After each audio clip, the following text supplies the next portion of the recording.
good with both. What's up, guys? Welcome to the Point of Blue. We're here with Mike Halley today, and we're going to talk about the theory of everything, aka a possible future book called A light hypothesis. All right. I know we're going to indulge in a lot of information, so try to keep up with us, try to keep up with Mike, as I'm going to do the same. But, Right. Mike, I'll give you the floor here and give us a little breakdown. All right. Well, thank you. I really appreciate you having me on. This, as I mentioned to you before, is quite a lot to digest. It's a like you mentioned, a theory of everything.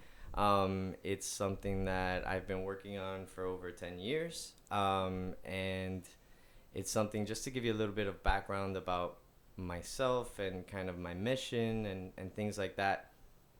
I reached a point in my life when I was about 27 or so. I just got out of a relationship that was at a point where she wanted kids, and I was like, I'm not ready for that in my life. For two reasons. One, I always had a calling in the arts of some nature, and I didn't fully understand what that calling was at the time. And I also had a deep void in just understanding everything.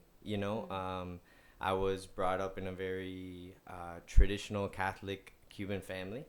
So naturally, a lot of questions began to arise just from a spirituality perspective on my end, and also scientifically. Um, as you may or may not be aware, there's a lot of gaps in our understanding, whether it be spiritually, whether it be scientifically. Um, there was just never a cohesive story that made sense across the board. So, that first mission or calling of the arts, I took a real deep dive inwards. At that time, I meditated a lot. I went to Peru, did, an ayahuasca retreat and things like that, and really started to open my mind to a lot of different possibilities. And I really began to explore, not just inwardly, but I started to um, read a lot, study science a lot, just to understand, hey, what do we know, or what do we think we know? And then I started to research a bunch of different spiritual practices just to understand, what information do we have out there to disseminate across. I've always been somebody to question everything. I don't just do something or believe something because somebody's told me it is a certain way. I consider myself pretty intuitive as well. So, I've kind of navigated this learning from a very open-minded perspective, which I think is very good. And something that I definitely want to note is, as a seeker, I consider myself a seeker, and there's a lot of people that are in line with how I feel too. That there's this unquenchable thirst to understand, to know, right? And I've always had this, and the fact that there's a gap in science, which I'll explain what that gap is, but the fact that there is a gap and that science doesn't make sense from the macrocosm to the microcosm, it's exciting. It's exciting in a sense to say, there's something to be discovered. There's something to understand. And how would that play into everything else that we know and that we feel? So that's what's really driven me. From the artistic side, from the artistic calling, if you will. I've always done my art basically non-for-profit. It's always been gifts or charitable donations or whatever it might be, mural projects and things of that nature. And that really, like, every time I finished one of those projects, I was riding high, like literally cloud nine for several weeks. And I'm like, man, there's really something to this. Throughout my journey, I ended up realizing my calling in the arts, in the healing aspects of art and the healing side of being in a state of flow. And that is what led me to um, buying this big warehouse and creating the community center of flow state that I do, that I basically offer space for people to reach creative flow. So that was one side of it, and then the other side of it was this seeking that I was enduring. And it's interesting because I would do it a lot just by myself. You know, it's one of those things that I didn't really talk to anybody about. You know, Just went into it, and I would just go into it, and I could tell you I've probably seen a billion YouTube videos and books from you know, all the spiritual gurus, if you will, from like the Deepaks to the Sadhguru, to guys that I respect, you know, that I somewhat vibe with their teachings, right? And so somewhere along the line, I started to get these insights while I was meditating, and I had this crazy urge to want to figure out what gravity was. Okay, strange. And I bought this huge PhD level gravity book, you know, out of college, you know, which is the you're funny doing thing. it all on your own. Yeah, Yep. and I actually underappreciated what we learned in school, right? Because now that I have this theory, and that we'll get into it, but when you start to talk about mathematics and being able to visualize mathematics and saying, like, what does that formula mean? You know, we learned in school how to solve the formula, and that's all I cared about, right? It's like, I just need to Get the this answer right, get the A on the test, and I'm good. It wasn't applicable to real life. Exactly. Which I is never, everything. Right. I never saw mathematics in that way, you know. And then, you know, now as I start to learn and I get to a point that I'm almost trying to prove it correct, I'm like, man, I wish I knew a little bit more mathematically. But I do believe I got to a point that I said, you know, I don't need to prove it right, and I don't even need to be the one to figure out something that's correct. But the fact of the matter is that I have this perspective that unifies a lot of things that we know and that we feel and that we may somewhat understand. And I need to put it out. I need to publish it somehow, and this is why I was so excited to do this. This is the first time that I'm actually recording this idea, right? And for me, it's a beautiful thing for other people to listen in on it and expand on it, tweak it, different things. 1000%. And when we get through it, you're gonna really understand why it's so beautiful, because it's so simple. And it's something I always thought, that a theory of everything needs to simplify and not become more complicated, right? It's true. Because it's just how the universe is, right? And we've complicated enough as is. I think that's why most people can't understand it. It's because we break it down too much, where you just get lost in the rabbit hole. Exactly.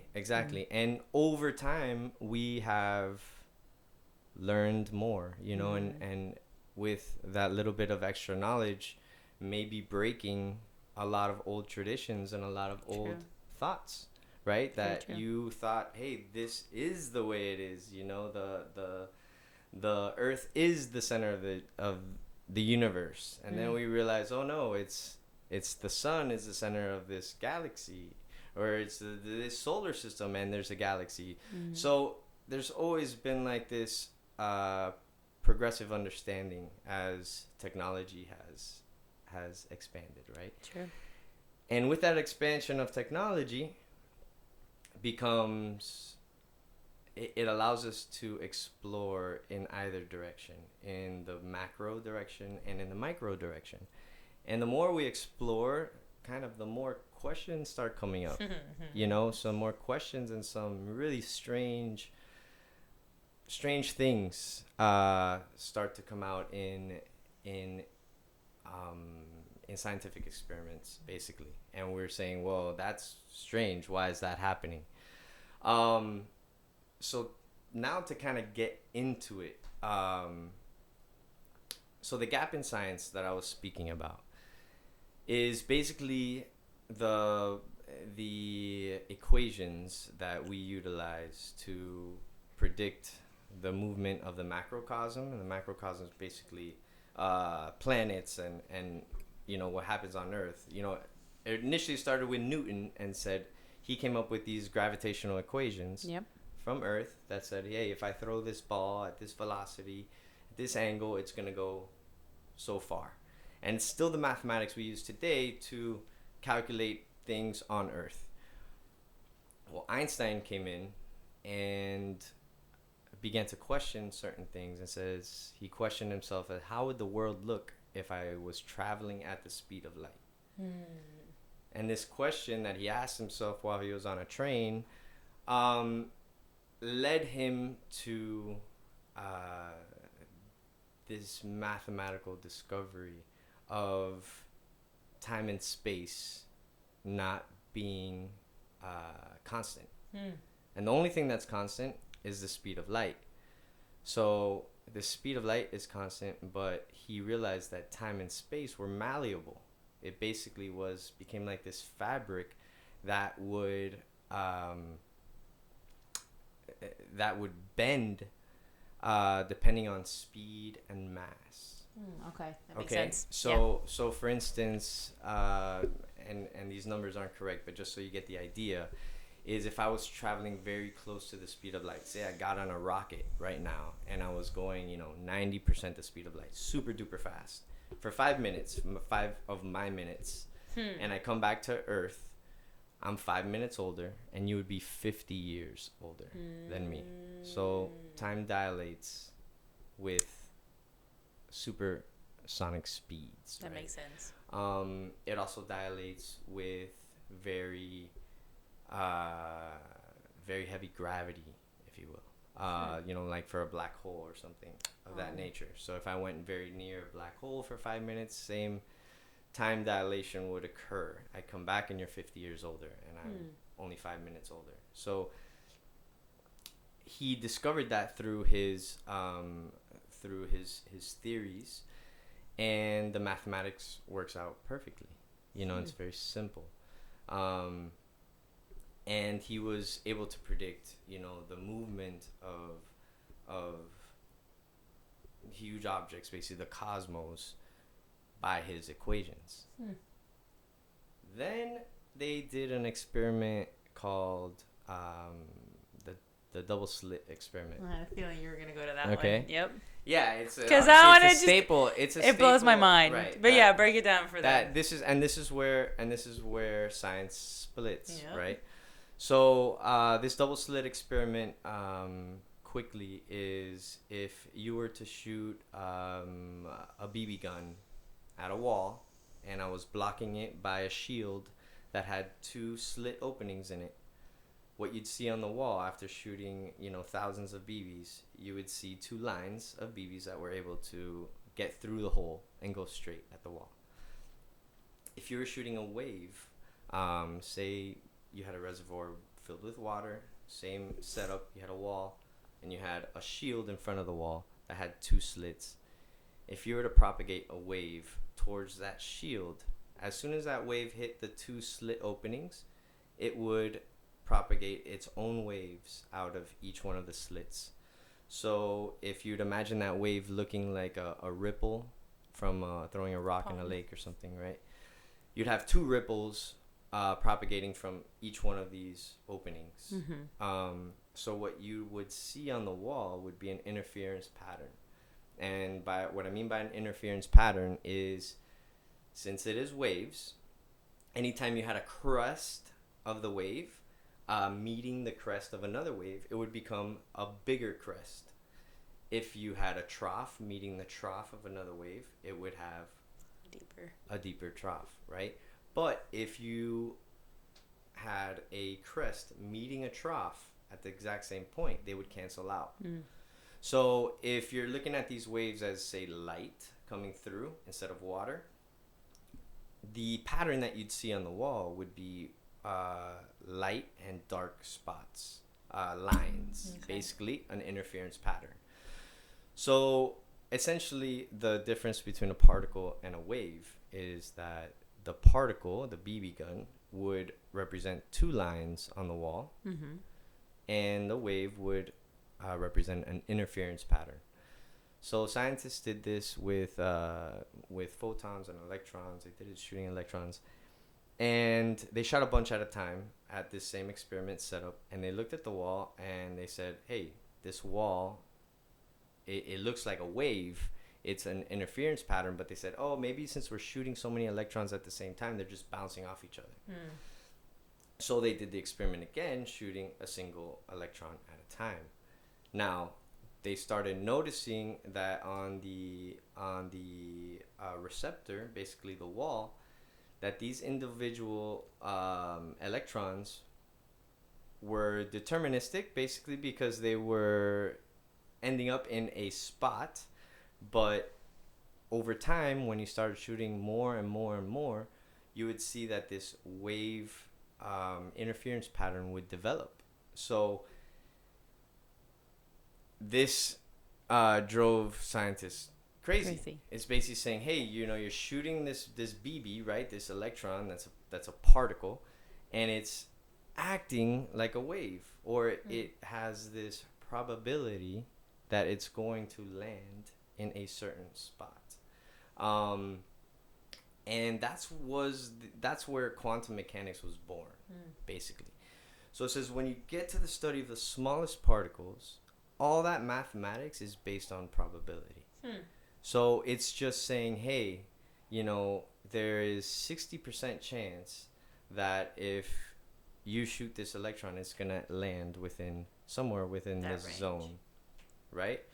So with enough data and shooting enough electrons, it actually becomes very accurate, because the more that you shoot, the more this probability curve kind of fills itself out, right? So, but it's crazy because it lends itself to the notion that when it says this electron is a wave, it's clearly acting energetically as a wave, but something's happening that is making this wave field collapse, and making this wave that has this probabilistic nature of being in any of these places deterministic. Puts it in a single place.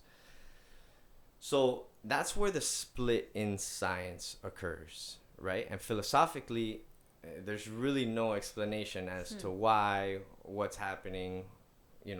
This is really strange, right? So science also believes there's 4 forces that exist. There's gravity, electromagnetism, which we've realized it is the breakup of light. So electromagnetism basically is 2 waves in perpendicular directions, one being electricity, the other being magnetism, and that's what light is made of. Okay, and then the other 2 forces, there's the strong force, which is the subatomic forces of protons to neutrons. But really, even further, if you want to be correct about it, it's down to quarks and neutrinos. Gotcha. Right? So they break down the protons and neutrons even more than what the standard model says. Okay? Got it. So these are... Oh, and that's the strong force? Okay. Yeah, and then the weak force. Okay. And the weak force has to do with radioactive decay. Okay? So, losing part of the nucleus, if you will, of certain molecules or atoms. Would say the 4th one is radioactive decay. So like would uranium, a microwave? Oh, okay. No, I was thinking even like a microwave, kind of like the wavelengths that are coming out of that? I mean, you're technically killing your food when it's in there. Right. Would that be a possible explanation of that, or am I like going out of my? Yeah, no. The were gonna microwave say is just a uranium. different. It's just a different wave frequency. Gotcha. Of energy that you're I was just trying to hitting find an example of it. Yeah, Okay. no. The example is really like uranium. Okay. So Gotcha, it's like this gotcha. radioactive material that is essentially decaying. Literally. Okay. Decaying, like Gotcha. literally is decaying. So those are the four forces that we believe exist. Okay. There have been theories that have been able to combine some of these forces, but there hasn't been one that's been able to fully combine it. Okay, and that's the holy grail, right? That's what every scientist is trying to do. And part of the problem is that, you know, a lot of scientists believe, like Einstein believed, that the universe is deterministic, that you should be able to say, hey, if I set it in motion, I should be able to predict anything that happens, right? And that's what essentially what this colloquial theory of everything is supposed to predict, Quote right? unquote. Quote unquote, right? And that's what we've been looking for, right? What I think and believe is that the universe is more simple than even that. So my claim is that these four forces could be explained completely through electromagnetism. Like gravity is technically a type of magnetism. Okay. So it is aimed to simplify those four forces into a single force, which is electromagnetism, which is the breakup of light. Okay. So to explain that, let me give you I guess a macro view of kind of this theory. I was gonna say, is there a way you can give the example of this definition in gravity? Yeah, well, the actual like what gravity is gonna come a little bit later because it gets a little bit more technical. Okay. But just to give you like the overview, right, of what is everything, right? So if you could imagine if you had a piece of paper and you drew a sine wave on it. So imagine your paper was black and you're actually writing with a white line. Okay. Because I'm going to say that this white line itself is the energy. Okay. Okay? So this white line is vibrating. Okay? At a certain frequency. I'm going to make a couple assumptions. And these assumptions are based on, you know, things that we know. I'll go through them so you'll understand what I'm saying. So some of these assumptions, that the energy is intelligent. Okay. Because, and I'm basing that based on, you know, us being alive, and I know that there is an intelligence to energy in the universe, right? True. Okay. And I like that. That's what I'm basing it on. Okay. That free will exists within this energy.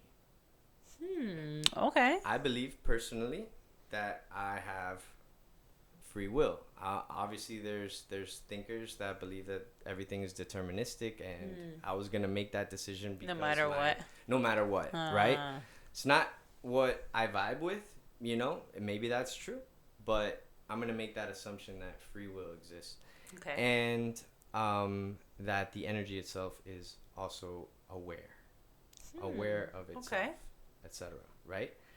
And as that line that's vibrating becomes more energetic, when it becomes more energetic, it becomes more vibrant, so more frequent, so more waves. So these wavelengths come closer together and more amp higher, right?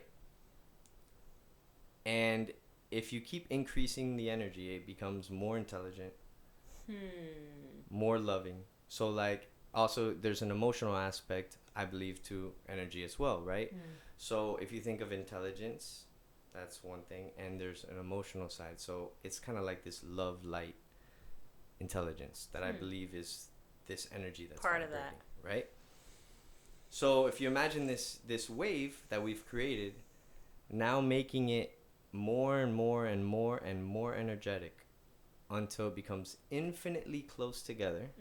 Okay, so no gap between every frequency. Just super condensed, almost kind of merging. And infinitely amp. Okay. Okay. Wow, damn. Okay. So Gotcha. we can't wrap our heads around what infinity is, True. right? But imagine that, right? So Hmm. now this energy is infinitely intelligent and infinitely loving and infinitely permeating through infinity, Hmm.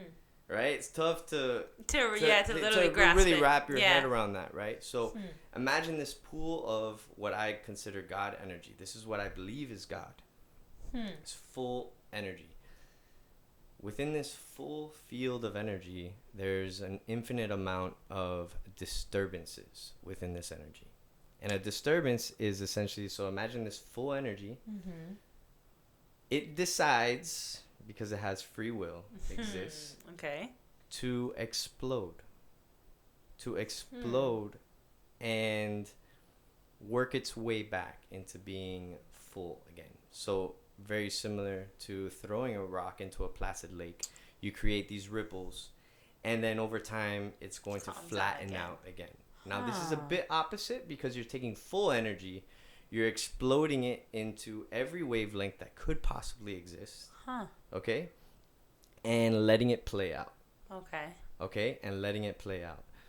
So that disturbance is similar to what we would consider our Big Bang. Okay? Interesting. But there's an infinite amount of Big Bangs happening within this pool of the universe. Huh. Okay. So if you imagine it like this, it's the universe's way of experiencing itself. Okay? Okay. That's Okay. in a nutshell. Okay. Now, so there's this other property of the universe that we've discovered that's called entrainment. And entrainment basically is the potential for waves in proximity of one another to harmonize with one another Okay. over time. So some examples of that is, like women's moon cycles lining up. If you put several grandfather clocks tied together on the same wall, over time, they will begin to harmonize with one another. They'll actually go completely half synced with one another. So there's this property of the universe that we know that is this strange pull towards harmony with whatever's around it, surroundings. So if you'd imagine that there was an explosion within this God energy, that every wavelength that could exist, now you just set this thing in motion, right? And the only real thing at play here is this idea of entrainment, okay? So if you imagine this field of all these waves that get produced, what's going to happen? They are going to begin to harmonize with whatever's around it, right? Yeah. So in this harmonization, they also begin to coagulate, begin to You're good. Checking our thing. begin to form into like balls of energy, right? Okay. So this is where you would start to see stars and solar systems, because they are ultra dense. It's this coagulation of energy. Ah. Okay, it's this coagulation of energy. Okay. So if you'd imagine this kind of like in this macro perspective, it would make sense as to why everything is forming the way it's forming. Okay, so let me break down light a little bit more. Okay. So we know that when we put light through a prism, like the Pink Floyd album, reflects. you will basically create a rainbow. You're breaking the light up into these very familiar 7 major density layers of vibrations, right? So which those 7 layers are like a rainbow: red, orange, yellow, green, blue, indigo, and violet. So my thought is that the universe, this full energy, explodes and it begins to organize itself. It begins to organize itself harmonically. Okay, we can think about it very similar to music. Okay, and music has the same thing. The 7 major notes: do, re, mi, fa, sol, la, ti, do. Do, you're back again at 8. So if you'd imagine this energy infinitesimally small to infinitesimally big in vibrational frequencies, no matter what, they still will organize into these 7 major density layers, to really small to really big. Okay? And we see it everywhere. Like I said, we see it in music, we see it in light, in rainbows, we see it in our chakra systems. Yeah. You know, we see it basically everywhere. A thought that I had in meditation, as I'm, trying to understand this theory, I was like, if what I believed is true, the periodic table needs to have 7 rows. And it had 7 rows. Needs to. Yeah. Yeah. It does. And it does. And it does. Okay? So, what I believe is that any movements within the wave field that has now existed, any movements within that field would create electromagnetism. So, that's the thought. Okay? So, if you think about it, that if I took a slice out of a certain amount of frequencies and they had these 7 major density layers, this rainbow of colors, I could call that the periodic table. These are the elements or the wavelengths that we perceive as the physical, right? As the elements that we can observe, right? And there's a certain range of frequencies that we can observe with our ears, right? Hear and smell and things, right? So there's just these slivers of energy that we can perceive in different ways, right? So you start to think about, well, what does that mean, right? So if all of these waves began to organize themselves through harmonics naturally, then we look at the periodic table and say, okay, well then what do these all these elements all the way to the end of the periodic table, what do they mean? These noble gases. These noble gases don't want to react with anything, right? And why do we say? Because our standard model that we believe is that we have these elements that have electron shells. And we say when this electron shell is full, then this element has no potential to want to react with anything else because it's full, right? But think about it vibrationally. If it's already in harmony with the surrounding universe, right? Because it'll essentially hyper-harmonize in every dimensional layer. These noble gases are vibrating at the same at the harmonic frequencies of the universe. Okay, so it's a very strong wave. Strong in a sense that since it's already on beat, it doesn't want to move off beat. Okay, gotcha. Okay, you feel me? Yeah. So it doesn't want to move anywhere. But then you think about the elements that are just off of that, right? Just off of that, I'm saying that has 1 extra electron, or it's missing an electron. So if we were to combine these elements in the physical, what is actually occurring is that you're allowing a process to occur that is you're connecting 2 potentials to want to essentially oscillate into harmony with this main wave, right? So now we've created a movement within the wave field. So that movement within the wave field is going to create an electric current, right? So if I had an anode and a cathode and I connected them, you would have shift. How we say electrons running from one to the other.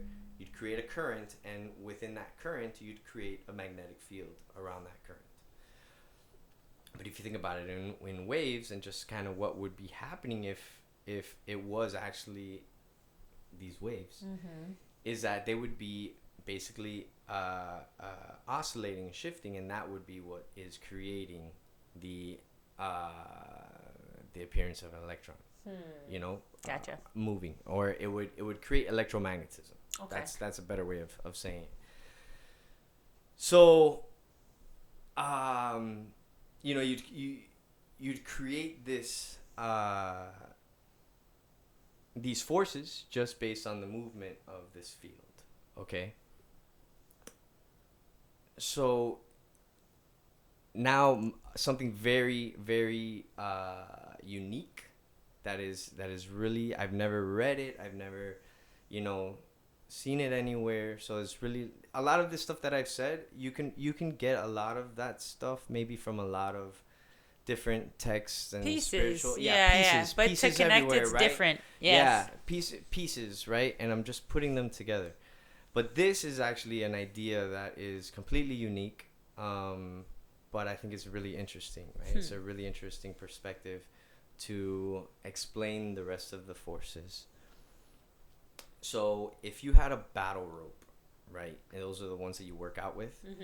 So say it wasn't connected to anything and you're just putting this constant wave in it. Okay, it would go on to infinity. But as soon as I put it connected to a wall, a hard point, well, that wave would reflect back. Okay, if I was putting a constant frequency into that wave and it was hitting the wall, it would organize itself into what's called a standing wave. And a standing wave basically just means that the nodes of the wave don't move. And if I could give Go ahead. quick little sketch here so you kind of understand what I'm talking about. So let me see if I can get a little closer. Yeah. So here's the wall. Here's the wave of the battle rope. And let's just say that this is the neutral point, right? The wave coming back, let me just bounce that, will look like it's standing like that. Okay?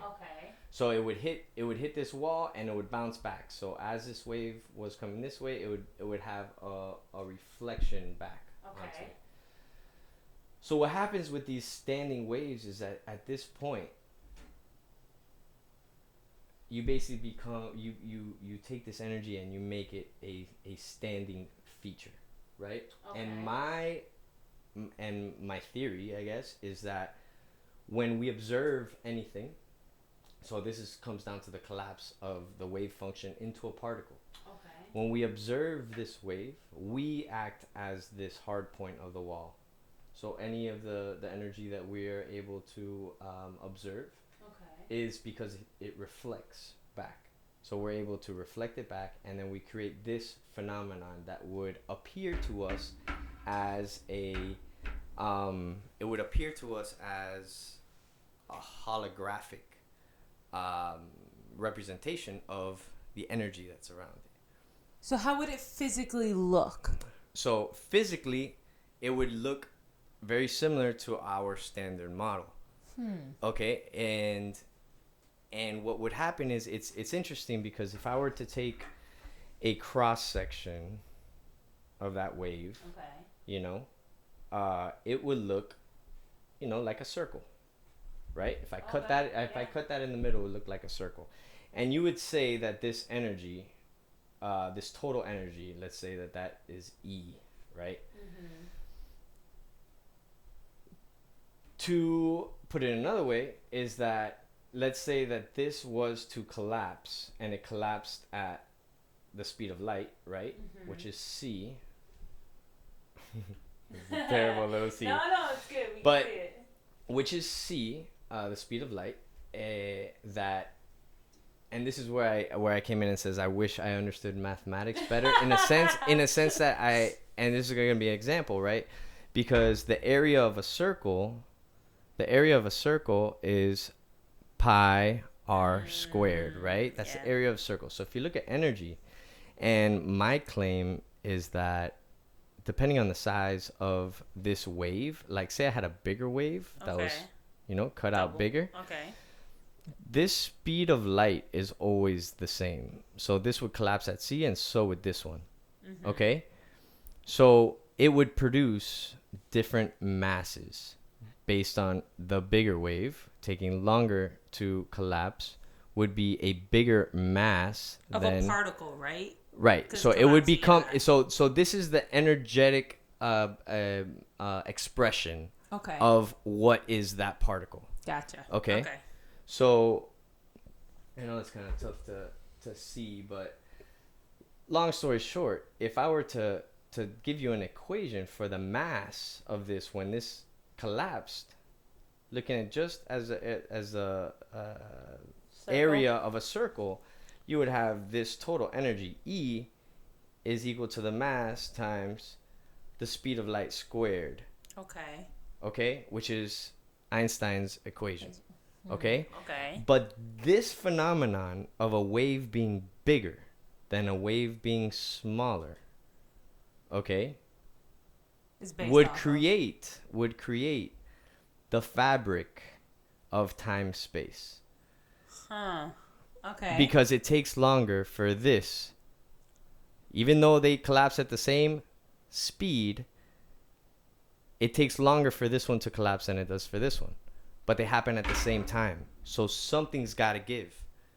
Huh. So Okay. time or Okay. space has to give in order to allow that to be Happening at the congruent. same time. Right, Yeah. right. Happening at the same time. So that's where basically that little gap is. So what is giving at that point? Or how Right. do you define one or the other? It's tough, right? They Huh. both are existing at the same time. And which answers the question that will screw up all of scientists. Yeah. Like, how can it be a particle and a wave at the same time? Like, what's the phenomenon that's happening? Yeah. So to go a little bit further into the forces Okay. and that diagram, if you will. So what happens there? It is this collapse is a representation of this total energy. Okay? Mm-hmm. So that collapse is that. So my thought is that this collapse of energy is what would represent the strong force. Okay? Okay. It's the protons Gotcha. and neutrons holding all of this together. Mm-hmm. But imagine this was a battle rope, like I said before, and the battle rope has a certain thickness. Okay? Well, when this super organizes itself against the wall, that thickness would also super organize into like the thickness of a hair, if you will. Okay? So that organization is what I predict is gravity. Okay? Okay. And so it's like the organization of the energy in a specific range of frequencies, right? So you can say a certain range of frequencies will collapse into hydrogen. A certain range of frequencies will collapse into oxygen. Okay? Okay. And things like that. So you can basically break up all the 7 major dimensional layers into their subcategories, which are all these other little particles that we know. And that sliver of wave frequencies would collapse into a very fine I get what you're saying. you know? Huh. So imagine if that was what produced the force of gravity. And I have Excel spreadsheets that I have drawn rainbows and crazy things that to the point that I was trying to prove it correctly. Yeah. That I calculated gravity to like 10 to the minus 11, and I thought I calculated it correctly. Yeah. And I got something that was so close to being right that I was like, holy shit, I just figured this out. And I didn't know what to do. I was in my office. Freaking out. Yeah, freaking out by myself because I don't talk to anybody about this, right? So I didn't know what to do. I went into my dad's office with my calculator. He's like, what's wrong? And I was like, I think I calculated gravity. This number that's on this. Yeah, I was like, I think I calculated gravity. He's like, you need some time off work? I was like, I don't know. Go wrap your head around this right now. Right. So if you see everything in this light, you can start to explain a lot of things as well. So, Einstein had it right if he pictured everything as existing as purely physical. Okay.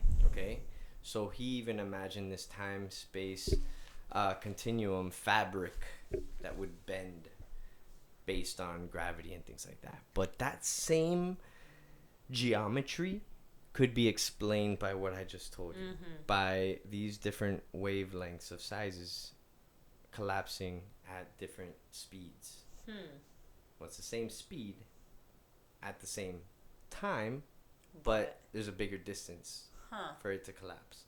So that phenomenon is what creates the time-space continuum. Okay? So what I believe is that it's just the story that is incorrect. You know? So I now take it into a spiritual level. So that from a scientific perspective, that's where we're at. You know, there's cutting edge sciences of string theory and things of that nature that are getting closer and closer to combining all these forces together, but they're really strung out and scattered. Yeah, scattered and just kind of getting complicated, right? Where it is, if I think you started to apply some of this theory, that you would understand why things work a certain way. And this theory even applies or can answer questions that science doesn't understand. Even more so as why the universe is expanding and accelerating and expanding, right? So there was this idea of the Big Bang, but then they said, well, what's going to happen at the end? Well, if gravity exists and all the forces that we know exist, well, it's going to reach a point where it stops expanding, and then gravity is going to pull it all back in to be the big crunch. And start all over in a way. Yeah, basically that's what they thought, at the end of the universe, of this Big Bang, is that it's going to, all the cumulative gravity is going to get to a 0 point and now start accelerating inwards. Wow. And that's what they called the big crunch. So they started to examine the universe, and after some time they realized that the universe is not only expanding, it is accelerating away from each other. And they said, well, how can that happen? Yeah. You know, we don't have a force that could tell you that that's happening. So that's where this dark matter and dark energy gets proposed. Is that what accelerates it? And that's what we believe accelerates it, right? But if you thought about entrainment, that's where we started, harmonizing, right? I believe that everything that we can observe in the universe, whether it's physical, any of our senses, right? All of our senses. We, like I said at the beginning, we can only observe a certain sliver of limit. Yeah, limit. In a way. Right. Okay. Yeah, right. We're limited. But if we're at the bottom spectrum of this energetic evolution, then you would imagine there's way higher vibrating energy around us. Even this God energy is full God energy, still fully permeating everything. That there's these higher level energies that would continually pull all the energy beneath it back up through entrainment, right? So this entrainment is literally entraining the energy for us to work upwards, or increase frequency, right. However you want to say right. it. Exactly. So it's this invisible energy that we can't see, but it would completely explain that phenomenon. Yeah. As to what's happening there. So it's interesting to see, you know, what all that means, you know. And I questioned myself. I tried to get myself. I try to say, oh, how are you going to explain this? Yeah. You know, and I'm saying, all right, if all my forces of electromagnetism exist when there's a movement within the wave field, and this is all, you know, we experience all these things when the waves collapse. So I say to myself, well, how then does a magnet work? Okay, where does the force of a magnet come from if it's already collapsed and it's still, right? Yeah. So what's your explanation on that? My explanation on that, which again came to me in a meditation, was that the energy, although collapsed, was still spinning. Still kind of semi-active in a way. Well, it's active in another way. So you have the rope idea that the rope collapses. Okay. Right? But imagine the rope itself is spinning. Okay, so Okay. it's a movement in another different direction. Okay? So like it really doesn't stop within a magnet. Right. Like a spiraling Right. kind so of then direction. you look up what do we believe a magnet is. It's the atoms inside the magnet are Constantly.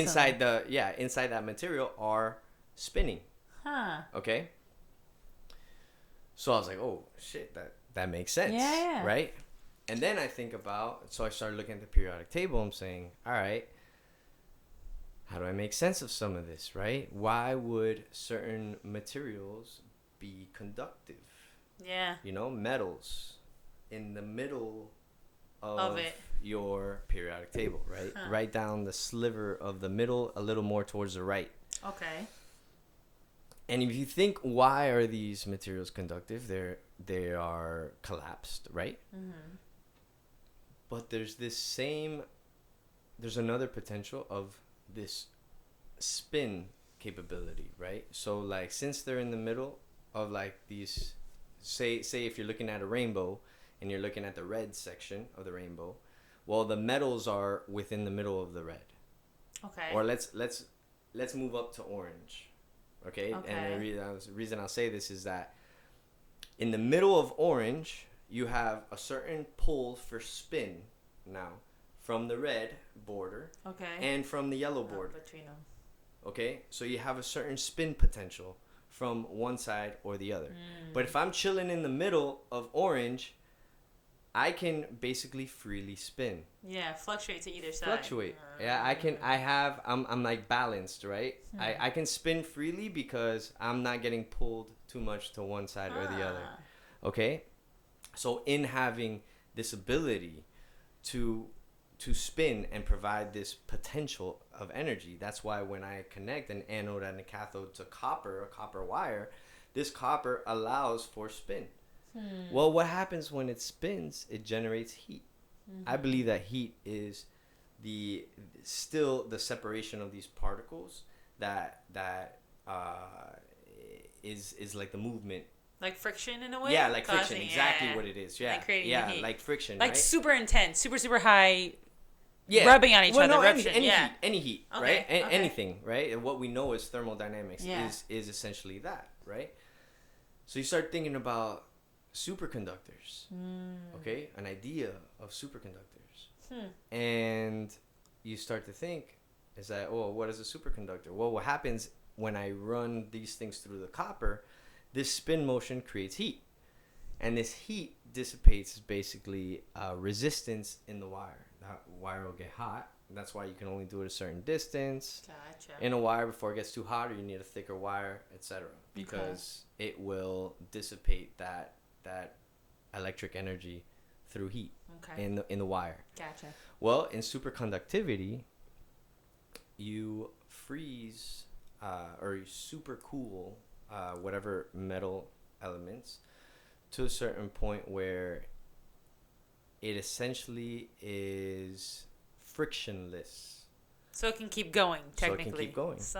Damn. A superconductor, that's what it is. It can conduct without losing any heat at all.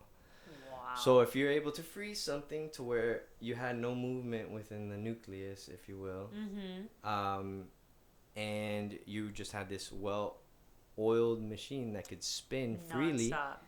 doesn't interfere with itself, doesn't bounce around, now you're able to transfer this energy through this potential, through this wire. Mind-blowing. Mind-blowing stuff. But like makes sense. Like it's complicated when you break it down, maybe for people that aren't oriented with the diagram or the scientific terms. Right. But if you can simplify it and take what they can from what you're saying, it makes sense. It's like anything. It's like exactly how you're breaking it on science terms. It's the physical, right? It's like whatever you're emitting, you're gonna harmonize or use. Tell me the word again. I remember Entrainment. Yes, it's Yes. like exactly what it is. So you Right. become in sync with people around you, with things around you, with jobs around you, So with what now everyone now says. I've thrown in the science. See, right? yeah, like you've So- broken it down. So I've broken down the science Yeah. of like how it works all the way to the. We good. And I don't know how much. No, time no, we we're have. good. I just Okay. want to make sure nothing stops. Okay, so that is the first part. Is breaking down the science Yeah. and the theory and what we know and what I believe is happening and things like that. So now how do we apply it? Right? What does this mean? Yeah. You know. Well, one, it means something very interesting, and it means that we are all God energy.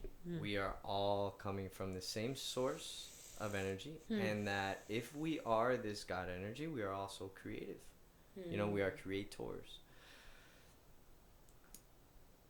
And now it gets into some spiritual teachings and some consistencies that I've seen across the board, and a lot of things in spirituality, you know, come from sages and come from people that are sensitive, right? Intuitive and sensitive, and you see consistencies across different religions, different parts of the world, and you're saying, well, how come the chakra system exists over there and also down in Peru, you know, right?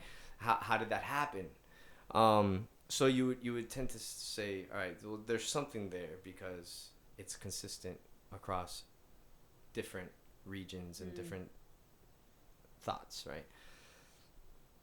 So I believe that from a macroscopic standpoint of energetic evolution, right? So you're set into motion, into this big bang, and then there is an energetic evolution of through entrainment and through all of this process of growth, it's going to, like the rock into the lake, it's going to work its way back into harmony with everything again, and back into God energy. So now is this idea of evolution, right? Energetic evolution.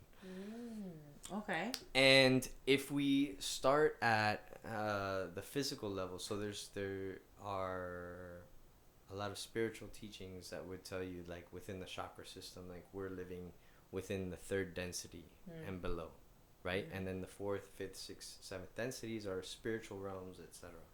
And I don't even want to dive into the spiritual realms of just whatever, because nobody knows, right? And there's no way I'm going to be able to tell you anything. But if you think about it from an intelligence standpoint and what we have been learned about the chakra system and things of that nature, and you think about energy from its very basic elementary level of elements, and basically you have earth, right? Inanimate objects, you know, this table, things are not living, right? Materials. So this is your red layer. This is your root chakra. Okay? Think about this energetic evolution from earth to now living things, right? So now you have plants and animals, which are slowly evolving energetically from the earth into now something energetically. Now it has coagulated enough energy, become intelligent enough to begin to grow, to begin to reproduce, right? So this is the second level. This is where your sexuality and your reproduction and everything comes from. But it is the dimensional layer where plants and animals exist. And third density is now the center of the ego, right? It is now you are what's the term I'm looking for? You're aware of yourself. Now you become self-aware. Now I've accumulated enough energy that as an evolved species being, I've become self-aware, right? And that's why I believe that we are, because I believe that we embody this level of consciousness. Yeah. Okay? And there's other teachings that say, you know, fourth and fifth density beings could come back to Earth, or whatever. That's not the point. Okay. The point is that the energy itself would be going through, and I believe in past lives, I believe that we live many lives for our energy to keep growing until a point of graduation, if you will.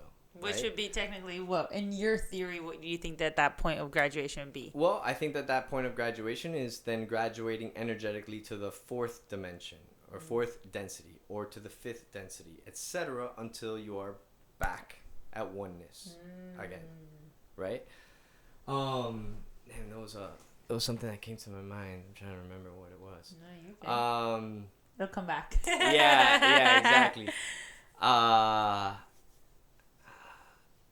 Well, I think it'll come back. Another thing I was gonna ask or make a comment is you breaking it down into the third, whether you want to call it density or dimension. But I also, do you think it's possible? Because I feel like in my theory it is, to have glimpses into those densities. So if you're saying, right, if we're boiling it back into your theory of condensing or coagulating this energy, that we have moments of it being that high that we get a taste of the fourth density, fourth dimension, or fifth dimension. That being maybe ecstasy or bliss that you feel. Because that's like the highest of the high, right? Like you feel like you're God, you feel divine, you feel on top of the world.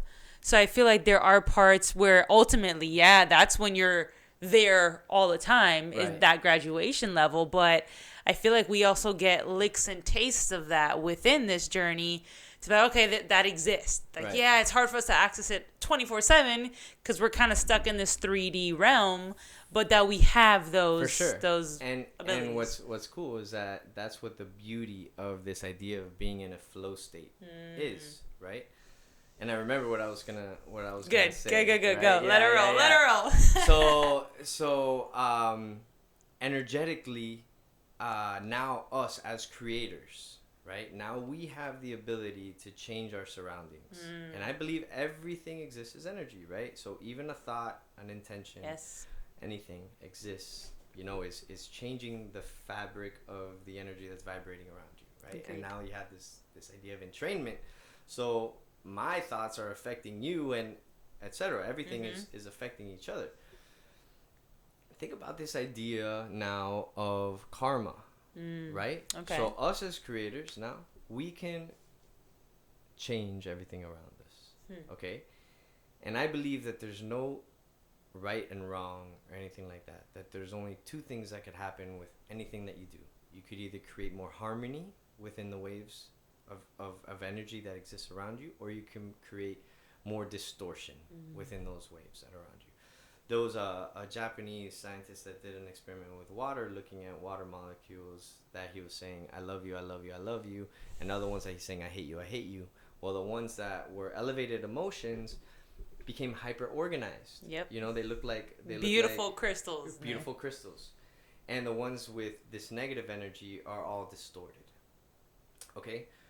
So you take this idea of karma. Well, everything that I do can either create distortion around me or create more harmony within the energy around me. Absolutely. Well, if I create distortion, well, this distortion has to balance itself back out, right? And this is what I believe is really this idea of this karmic energy that travels along with you,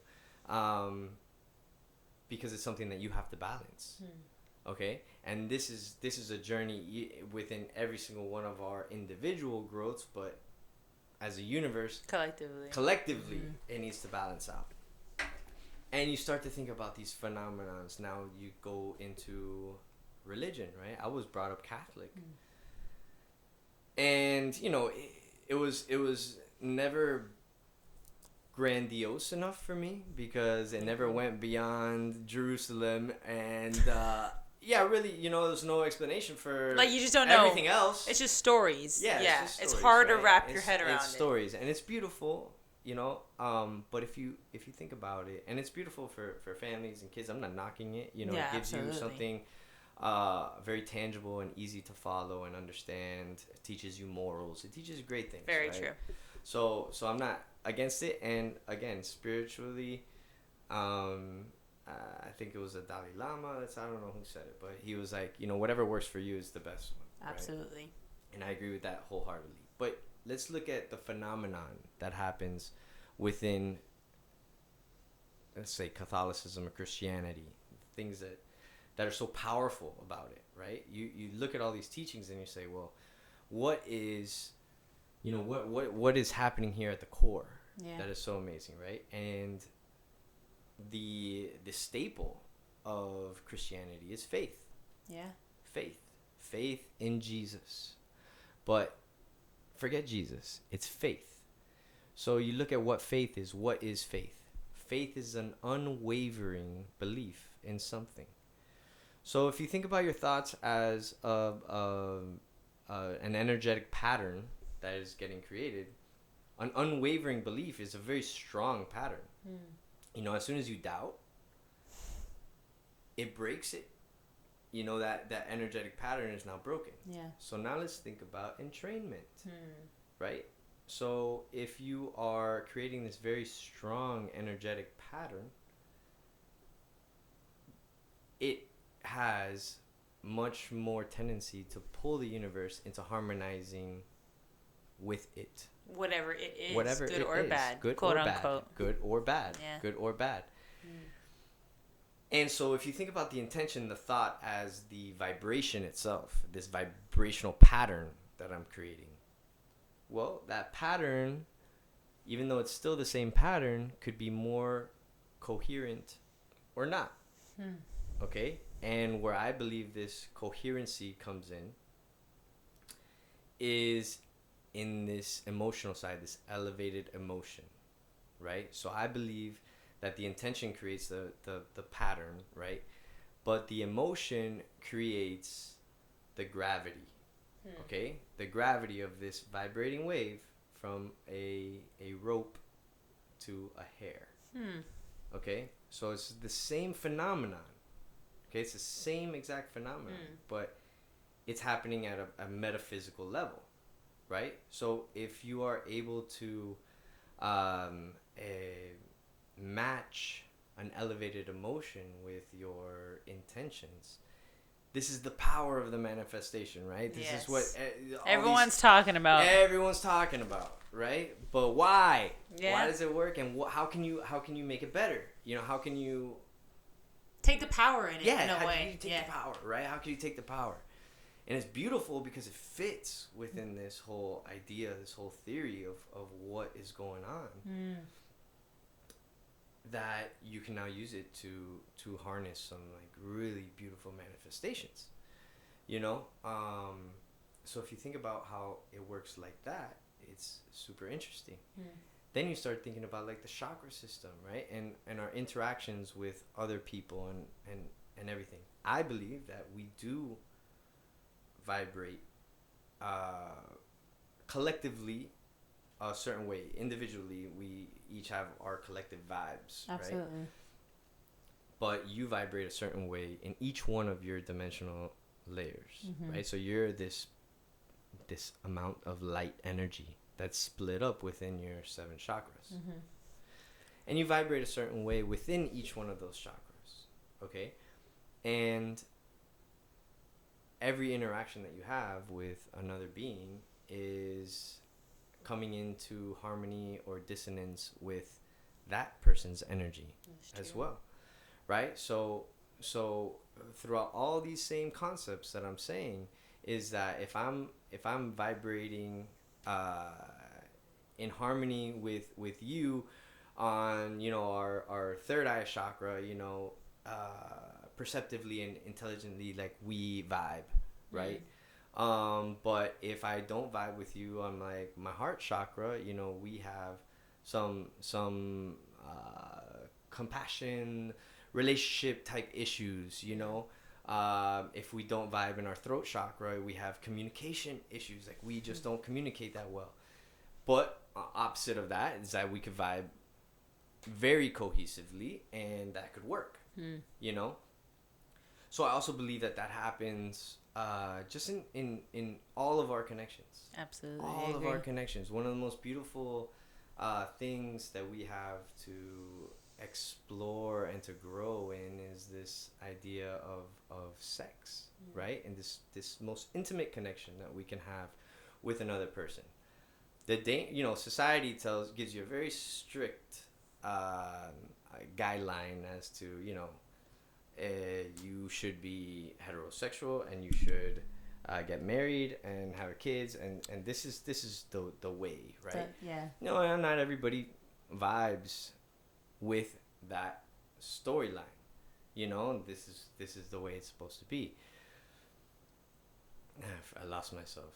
Well, you were saying, you were talking about how people connect, whether it's throat chakra, heart chakra, and sex is one of the most intimate ways that you can or cannot be harmonizing with. Right, but I don't know where you were going to go with that. Where I was going with that. Thank you for catching me up. Is that the dangers of it is that you do mix energies. Yes. Right? You do mix energies.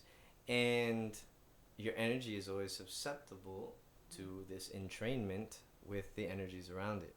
So, that's where the danger comes in with this promiscuity and things like that, is the protection of your energy. Yeah. But people don't understand it that way, right? Like, we understand it very much differently a lot of times. And we're told things are supposed to be certain ways because it is, it is like this, but not with a real explanation. Like, why not? Yeah. Give a backup. Yes. Give me a reason. I agree. Give me a reason. I hate it is because it is. Yeah. In everything, in work, I'm terrible with that. Like, give me a reason. I'll be like, okay. You tell me.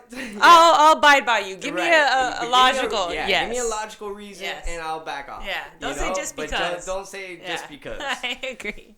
And I've always very much been that way on everything. Question it. Like you said, being a seeker. Give me a reason, and you will at least give it the opportunity to be true. But if you can't back it up, or you just do it because, I feel like there's so much fallacy in that. How can you do something without questioning it? But yeah, ultimately, I agree with that. Right.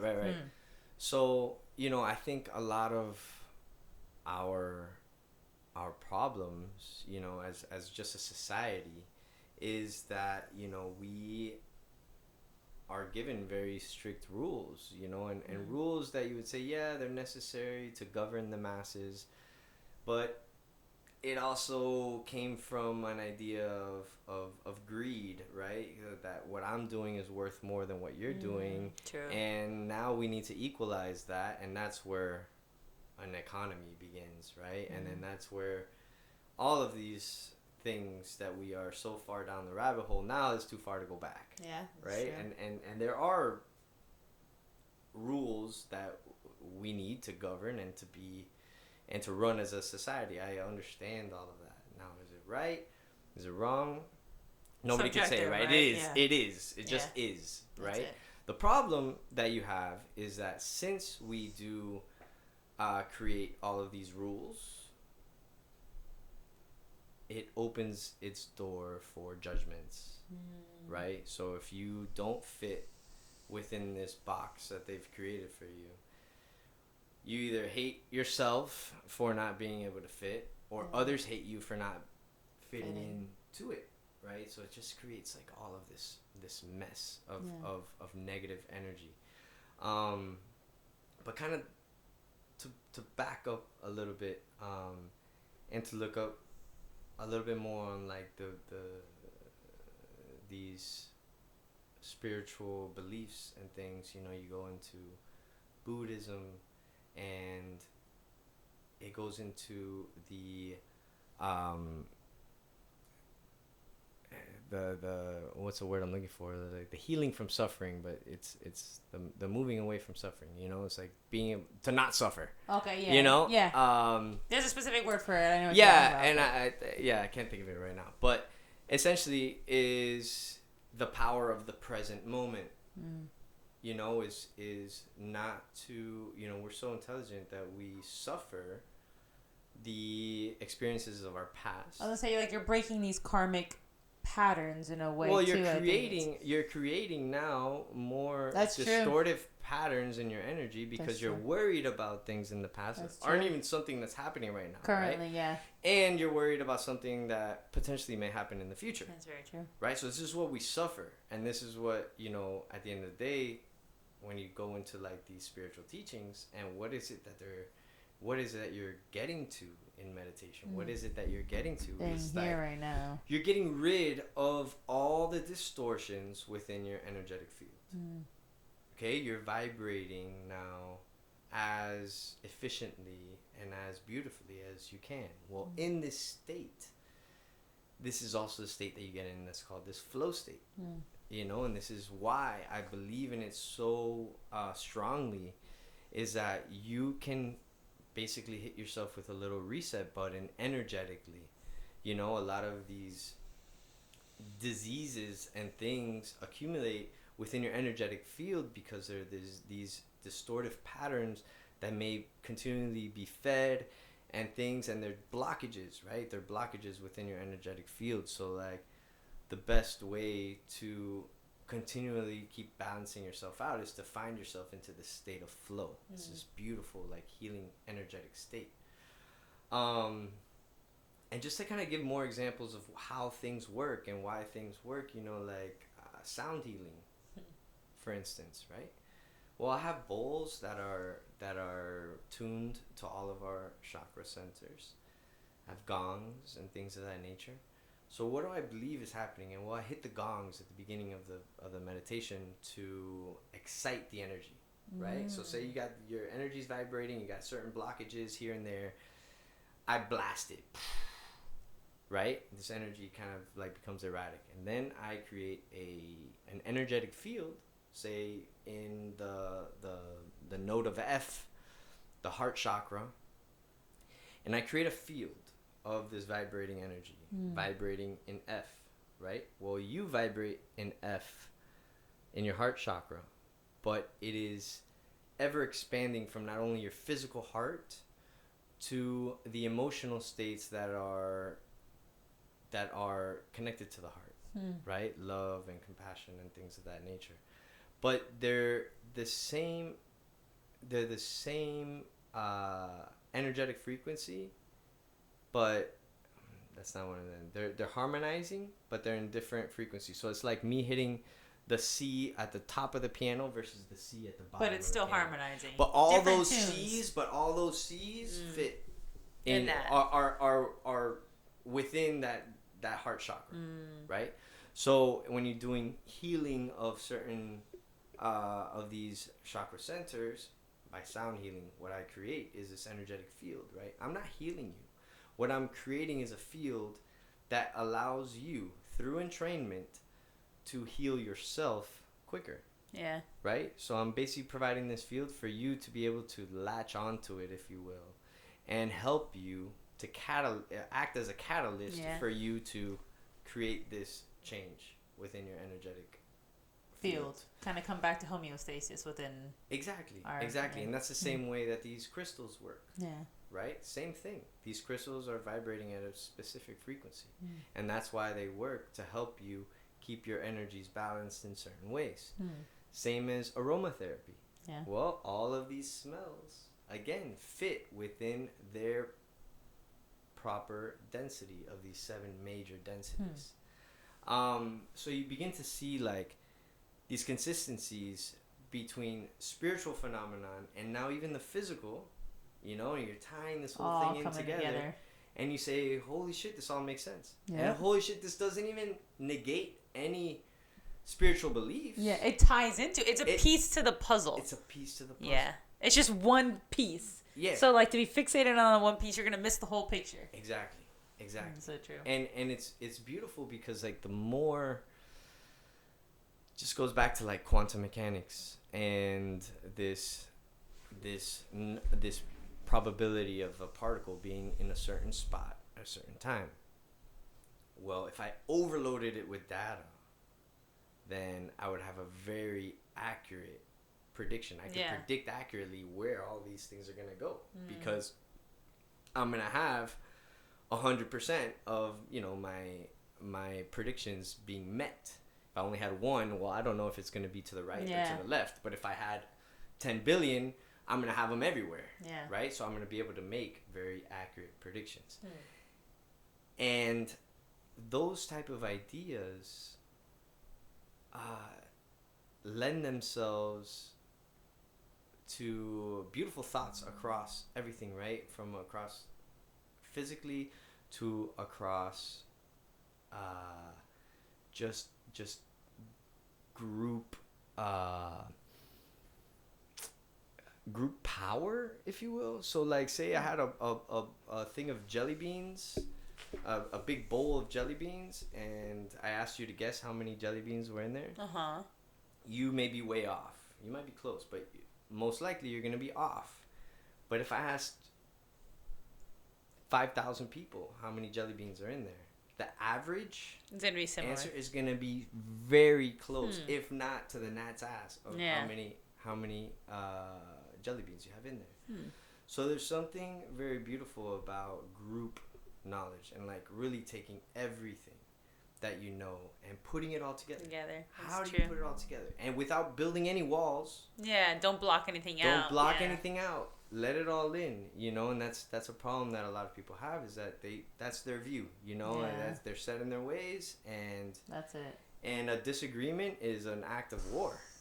You know, that's so wrong. Wrong. It's just a disagreement, and all right, let's discuss it. Because if your idea makes more sense to me than my idea, explain it to me. Yeah, explain it to me, and I'm gonna switch the way I think. Yeah. You know, you sold me. Yeah. You know. That's so true.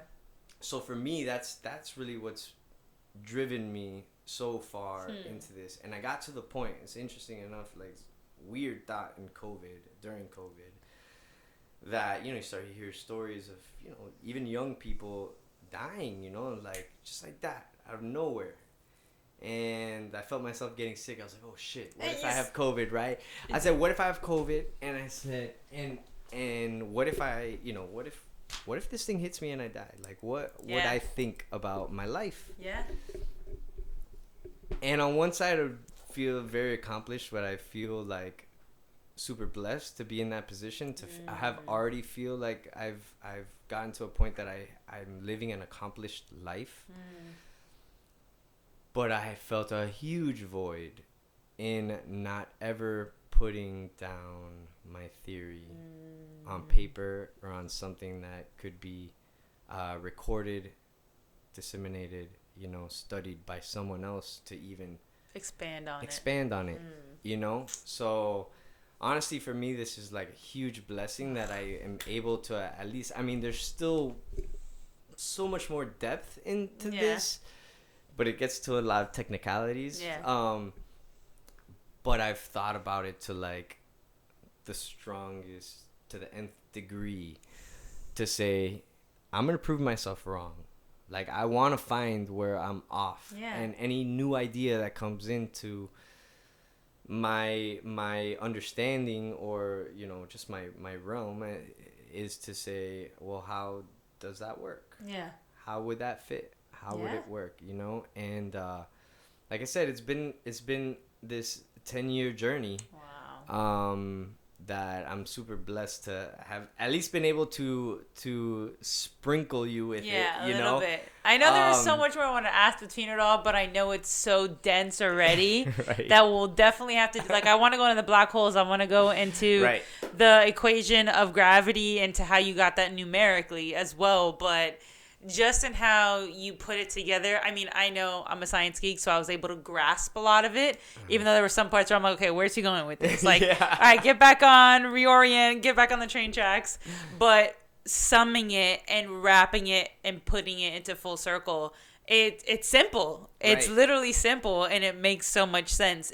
And it's just a matter of, hopefully just you getting it in writing as well. I know maybe people are very visual readers as well, and having diagrams and images, but ultimately it is fairly simple, you know? If people don't want to go into the nitty-gritty of the science, but I think that gives you the ability to back it up more. That's what we want, right? As seekers, we want more reasoning. We want the nitty-gritty.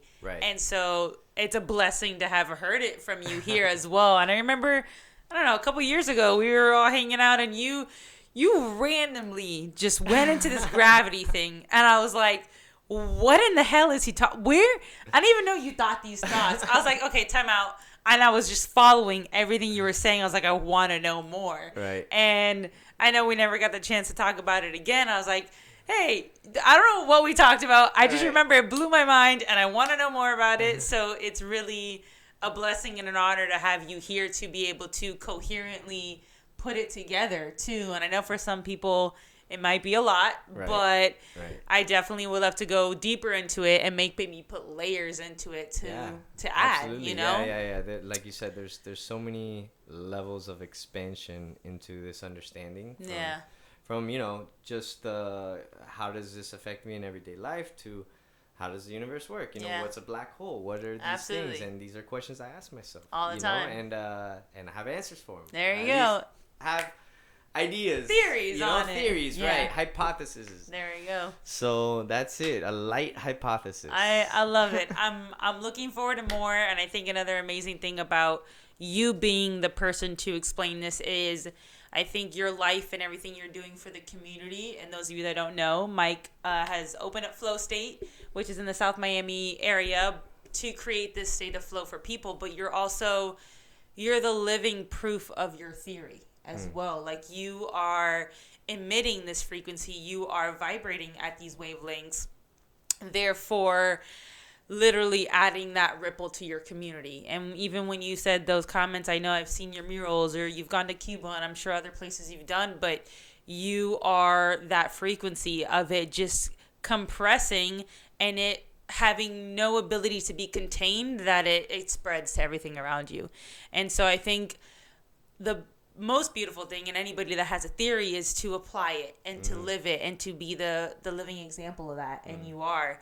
So to more podcasts in the future, to your book, as soon as you get it out and put it all together. I know it's not easy, but you are definitely breaking ground for many people to really put it all together, to see it in a different viewpoint. I know many people like us as seekers, or maybe that some storylines of religions or spiritualities, it's hard to grasp.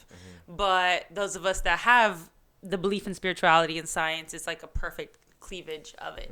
So thank you for your time. Thank you for your heart and soul of putting it all out there. I know it's a lot when it's all in here. To pull it all out in one spot is not easy. So thank you. No, for thank sure. You. Thank you. Amazing. Yeah, it's a lot. It's a lot. And even in my head, I'm like, oh, I need to talk about this and I need to talk about this. But again, I think that the seed was definitely planted. There you go. So again, I appreciate you doing this with Absolutely. me. And I'm happy that this will finally be out there somewhere, and I could take some questions from people and maybe even change my viewpoints and refine my thinking. Add more information to your already master plan.